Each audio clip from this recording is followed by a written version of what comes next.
നമ്മൾ അടുത്ത സംസാരിക്കുന്ന വിഷയം ആറന്മുള അതിലെ തെരഞ്ഞെടുപ്പ് ഇത്തവണ വളരെ ശ്രദ്ധേയമായിട്ടുള്ള പോരാട്ടം നടക്കുന്ന ഒരു മണ്ഡലമാണ്.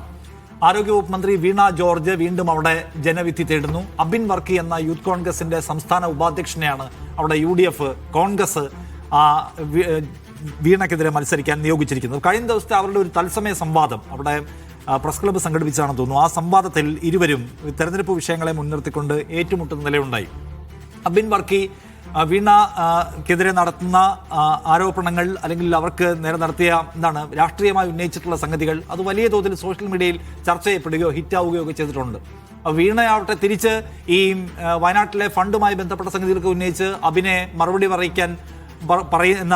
കഴിയാത്ത വിധം സമ്മർദ്ദത്തിലാക്കുകയും ചെയ്തു എന്ന് നമ്മളിപ്പോൾ ഇതിനകത്ത് നോക്കുമ്പോൾ സോഷ്യൽ മീഡിയയിൽ കാണാൻ പറ്റും.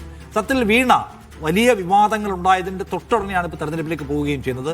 വീണയ്ക്ക് വലിയ ഫൈറ്റ് കൊടുക്കാൻ അബിൻ വർക്കിക്ക് കഴിയുന്നുണ്ടോ?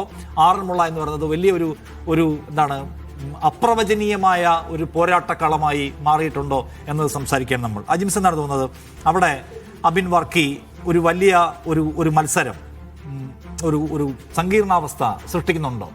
കുറച്ച് പാടാണ്. ഞാനത് പറയാൻ കാരണം അതിൻ്റെ ഗ്രൗണ്ട് റിപ്പോർട്ട് അങ്ങനെ ആയതുകൊണ്ടാണ്. മുമ്പ് MT രമേശ് മത്സരിക്കുമ്പോൾ വലിയ തോതിലുള്ള 2016 മത്സരിക്കുമ്പോൾ വലിയ തോതിലുള്ളൊരു ലീപ്പ് BJP വോട്ടിലുണ്ടായിട്ടുണ്ട്. 15% മുകളിലാണ് വർധന ഉണ്ടായത് തന്നെ.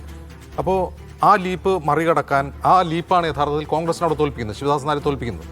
ശിവദാസ് നായരെ വോട്ട് കുറയുന്നു. അടുത്ത പ്രാവശ്യം BJP സ്ഥാനാർത്ഥി ഒരു ബിജു മാത്യു ആണ് നിന്നത്. പക്ഷേ ബിജു മാത്യു നിന്നപ്പോൾ അത്ര വോട്ട് പിടിക്കാൻ കഴിഞ്ഞില്ല, വോട്ട് കുറയുകയാണ് ചെയ്തത് BJPക്ക്. പക്ഷേ അപ്പോഴും വീണ ജോർജ് തൻ്റെ ഭൂരിപക്ഷം വർദ്ധിപ്പിക്കുകയാണ് ചെയ്തത്.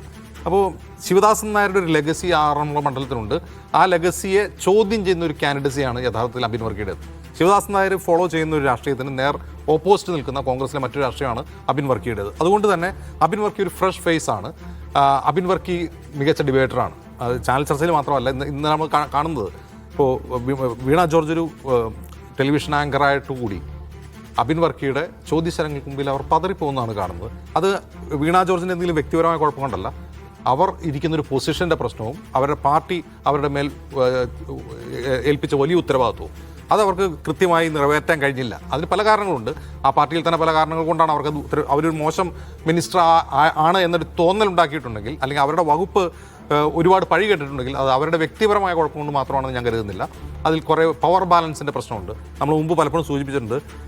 കേവലം ഏരിയ കമ്മിറ്റി അംഗമായിരിക്കുമ്പോൾ അല്ലെങ്കിൽ ജില്ലാ കമ്മിറ്റി അംഗമായിരിക്കുമ്പോൾ അവർക്ക് പ്രൈവറ്റ് സെക്രട്ടറി ആയിട്ട് കൊടുത്തത് സംസ്ഥാന കമ്മിറ്റി അംഗത്തെയാണ്. ഒന്ന് ആലോചിച്ച് നോക്കുക. നിഷാദിനൊരു ചുമതല ഏൽപ്പിക്കുന്നു കമ്പനി, പ്രമോദ് സാറിനെ നിങ്ങളെ പ്രൈവറ്റ് അസിസ്റ്റൻ്റായിട്ട് വയ്ക്കുന്നു. പിന്നീട് അവിടെ എന്തായിരിക്കും സംഭവിക്കുക? അത് തന്നെയാണ് അവിടെ സംഭവിച്ചിട്ടുള്ളത്. കാരണം തന്നേക്കാൾ വലിയൊരു അധികാര കേന്ദ്രത്തിൽ തന്നെ പ്രൈവറ്റ് സെക്രട്ടറി ആയിട്ട് വയ്ക്കുമ്പോൾ ഒരു ഫയർ വാൾ അവിടെ ഉണ്ടാവും. അത് വീണ ജോർജിൻ്റെ വ്യക്തിപരമായ കുഴപ്പം കൊണ്ടല്ല, ആ സിസ്റ്റത്തിൻ്റെ കുഴപ്പമാണ്. ആ സിസ്റ്റത്തിൻ്റെ കുഴപ്പത്തെക്കുറിച്ചാണ് എനിക്ക് തോന്നുന്നു മന്ത്രി വീണ ജോർജ് പറയുന്നത്. എൻ്റെ കുഴപ്പമല്ല, സിസ്റ്റത്തിൻ്റെ കുഴപ്പമാണ്. ആ സിസ്റ്റം ഉണ്ടാക്കിയത് അവരുടെ പാർട്ടിയാണ്. അപ്പോൾ ഒരുപാട് കാര്യങ്ങൾക്ക് അവർക്ക് മറുപടി പറയാൻ കഴിയുന്നില്ല. അതൊന്ന് ആരോഗ്യമേഖലയെക്കുറിച്ചുള്ള ചോദ്യങ്ങൾക്ക്, ഒന്ന് മെഡിക്കൽ കോളേജിനെ പറ്റിയുള്ള ചോദ്യങ്ങൾക്ക്, കത്രിക ഇഷ്യൂവിൽ അവർ പറയുന്നത് വളരെ ദുർബലമായ പ്രതിരോധമാണ്. എൻ്റെ കാലത്തല്ല, 2021 2017 കത്രിക കുടുങ്ങിയത് എന്ന് പറയുമ്പോൾ അത് ശൈലജ ടീച്ചറെ കുറിച്ചാണെന്ന് അബിൻ വർക്കി തിരിച്ചടിക്കുന്നു. വയനാട് പുനരധിവാസത്തെക്കുറിച്ചുള്ള വളരെ ഗൗരവമുള്ള ചില ചോദ്യങ്ങൾ, ഒരു വീടിന് എത്ര രൂപ ചിലവാകും എന്ന് അബിൻ വർക്കി ചോദിക്കുന്നു. എത്ര രൂപയുടെ ടെൻഡർ ഇല്ലാതെ എത്ര രൂപയാണ് ഊരാളുങ്കൽ സൊസൈറ്റിക്ക് ഇതിന് കൊടുത്തത്? ബാക്കി പണം എവിടെ? ഇത് വീണ ജോർജ് പറയേണ്ട മറുപടിയല്ല, പിണറായി വിജയൻ പറയേണ്ട മറുപടിയാണ്. ബാക്കി പണം എന്ത് ചെയ്തു, അവിടെ എന്ത് ചെയ്തു എന്നാണ് ചോദിക്കുന്നത്. അതിനെതിരെ തിരിച്ച് യൂത്ത് കോൺഗ്രസ് പിരിച്ച കാശ് എവിടെയെന്ന് ചോദിക്കുന്നുണ്ട്. അതിന് അബിൻ വർക്കി മറുപടി പറയുന്നുണ്ട്. പക്ഷേ വളരെ നിർണായകമായ ചില ചോദ്യങ്ങളുമായി മികച്ച ഒരു വാഗ്മിയായി ഒരു ഡിബേറ്റ് നടത്തുകയാണ് അവിടെ ചെയ്തത്. പക്ഷേ ആ ഡിബേറ്റ് കൊണ്ട് മാത്രം ആറന്മുള കോൺഗ്രസിന് പിടിക്കാൻ കഴിയും എന്നുള്ള ആത്മവിശ്വാസം അബിൻ വർക്കി വേണ്ട. കാരണം അവിടുത്തെ വോട്ട് ഡൈനാമിക്സ് എന്ന് പറയുന്നത് വേറെ രീതിയിലാണ്. പ്രത്യേകിച്ചും 2016 ശേഷം വലിയ മാറ്റം. കാരണം ശിവദാസൻ നായരുടെ ഒരു ലെഗസി അവിടെ തകർക്കപ്പെട്ടിട്ടുണ്ട്. അതിൽ ഒരു പുതിയ കോൺഗ്രസ് വോട്ട് ബാങ്ക് അവിടെ സൃഷ്ടിച്ചുകൊണ്ടേ അബിൻ വർക്കി മുന്നോട്ട് വരാൻ കഴിയൂ ജയിക്കണമെങ്കിൽ. സാറിന് തോന്നുന്നു, അതായത് ഇപ്പം ഈ അബിൻ വർക്കി യൂത്ത് കോൺഗ്രസിൻ്റെ ഒരു പ്രധാനപ്പെട്ട മുഖമാണ്, നല്ല സംവാദകനാണ്, ഒപ്പം സ്വീകാര്യതയുള്ള ഒരു നേതാവൊക്കെയാണ്, അതൊരു ഘടകം.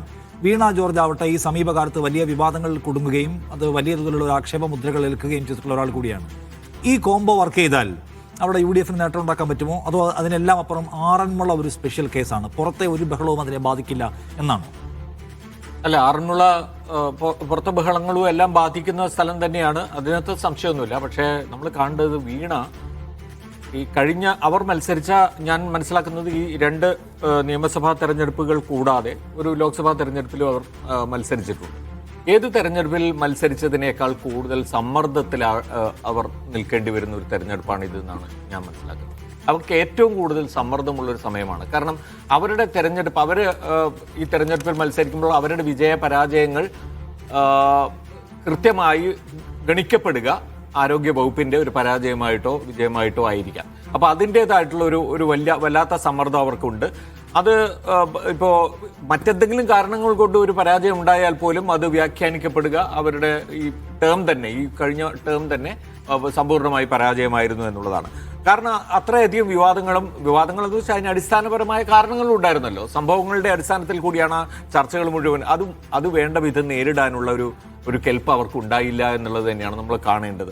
അവിടേക്ക് എഫക്റ്റീവ് ഓരോ തവണയും നമ്മൾ എത്രയോ തവണ ഈ പറഞ്ഞ പോലെ റിപ്പോർട്ട് അന്വേഷിക്കുന്നു, നടപടിയെടുക്കും തുടങ്ങിയ വാചകങ്ങളിൽ അവർ തന്നെ ഒരുപക്ഷെ അവർക്ക് തന്നെ വിശ്വാസമില്ലാതെ പോകുന്ന ഒരു സാഹചര്യത്തിലേക്ക് കൂടി നമുക്ക് അവരുടെ ബോഡി ലാംഗ്വേജ് കൊണ്ട് തോന്നിയിട്ടുണ്ട്. എനിവേ ആ ഒരു സാഹചര്യത്തിലാണ് അവർ ഈ തെരഞ്ഞെടുപ്പ് നേരിടുന്നത്. നമ്മൾ കാണേണ്ടത് അവിടെ ഓർത്തഡോക്സ് സഭയല്ലേ, തീർച്ചയായിട്ടും അവരുടെ ഒരു ബാക്കപ്പ് അവർക്കുണ്ട്. അതിൻ്റെ കൂടി ഒരു ബലത്തിലായിരിക്കണം ആ മത്സരം. അബിൻ വർക്കി ഓർത്തഡോക്സ് സഭക്കാരനാണ് ആണ്. പക്ഷെ എന്നാൽ തന്നെയും നമ്മൾ മനസ്സിലാക്കിയിടത്തോളം സഭയുടെ ഒരു 2 തവണയും അവർക്ക് ആ സഭയുടെ പിൻബലം അവർക്കുണ്ടായിരുന്നു. അതുകൊണ്ട് തന്നെ അത് നഷ്ടപ്പെടുക അല്ലെങ്കിൽ അത് മാറാനുള്ള ഒരു സാധ്യതയൊന്നും ഈ ഘട്ടത്തിൽ കാണുന്നില്ല. എന്തായാലും ആ തെരഞ്ഞെടുപ്പ് എന്ന് പറയുന്നത് വലിയ പ്രധാനപ്പെട്ട ഒന്ന് തന്നെയാണ്. ഇത് കൂടാതെയാണ് കുമ്മനം രാജശേഖരൻ അവിടെ രംഗപ്രവേശം ചെയ്തിട്ടുള്ളത്. കുമ്മനത്തിനെ സംബന്ധിച്ചിടത്തോളം പിന്നെ അദ്ദേഹത്തിന്റെ ഒരു ഹോം കോൺസ്റ്റിറ്റ്യുവൻസി എന്ന് പറയാവുന്നതാണ്. അപ്പൊ അവിടെ ആദ്യം അങ്ങനെ ആയിരുന്നില്ല. ആദ്യം അവിടെ 2020 മറ്റ് കൊടുക്കാമെന്ന് വെച്ചെടുത്തുനിന്നാണ് കുമ്മനം ഏതാണ്ട് ഫൈറ്റ് ചെയ്ത് വാങ്ങിയ പോലെയാണ് അവിടെ മത്സരിക്കാൻ എത്തുന്നത്. അപ്പൊ ആ നിലയ്ക്ക് അദ്ദേഹത്തിനും കൂടി തെളിയിക്കേണ്ടതുണ്ട്. അദ്ദേഹത്തിന്റെ മുൻ ഗവർണറാണ് മത്സരിക്കാൻ. അതെ, മുൻ ഗവർണർ ഒരുപക്ഷെ ആദ്യമായിട്ടാണോ പറയാൻ പറ്റില്ല, അല്ല വക്കം ഒക്കെ ഉണ്ടായിരുന്നല്ലോ. അപ്പോൾ എനിവേ തീർച്ചയായിട്ടും അതുകൊണ്ട് തന്നെ ആ ഫൈറ്റ് വളരെ ഒരു ട്രയാങ്കിൾ ഫൈറ്റ് ആയിട്ട് മാറുകയാണ്. എനിക്കതിനകത്ത് പറയാനുള്ള പ്രധാനപ്പെട്ട മണ്ഡലത്തെ ഒറ്റക്കെടുത്ത് സംസാരിക്കരുത്. കാരണം വീണ ജോർജ് പ്രതിനിധാനം ചെയ്യുന്ന ഈ സംസ്ഥാന സർക്കാരിൻ്റെ ഭരണ വിജയത്തെയോ ഭരണ പരാജയത്തെയോ അത്രയും പ്രധാനപ്പെട്ട ആളുകളെല്ലാം നോക്കിയിരുന്ന ഒരു വകുപ്പാണ്. ഒരുപാട് വിമർശനങ്ങളും ഒരുപാട് കയ്യടിയും പല രീതിയിൽ പല കാലത്ത് കിട്ടിയിട്ടുള്ള വകുപ്പാണ്. അപ്പോൾ ഈ സർക്കാരിൻ്റെ മൊത്തം വിലയിരുത്തലിൻ്റെ ഭാഗമായി ജനങ്ങൾ വോട്ട് ചെയ്യാൻ പോകുന്ന ഒരു വോട്ടായിരിക്കും വീണ ജോർജിന് അനുകൂലമായിട്ടാണ്. വഴിയിൽ വെച്ചിരിക്കുന്ന ഫ്ലെക്സുകൾ പകുതിയും കത്രിക മറന്നു വെച്ചത് മറക്കല്ലേ എന്നാണ്. അതെ, പക്ഷെ അത് അബിന്റെ വിജയത്തിന് സഹായിക്കില്ല എന്നാണ് ഞാൻ പറഞ്ഞത്. അതിന്റെ കാരണം എന്ന് വെച്ചാൽ ഭരണവിരുദ്ധ വികാരം സ്പ്ലിറ്റ് ആയി പോകോടെ.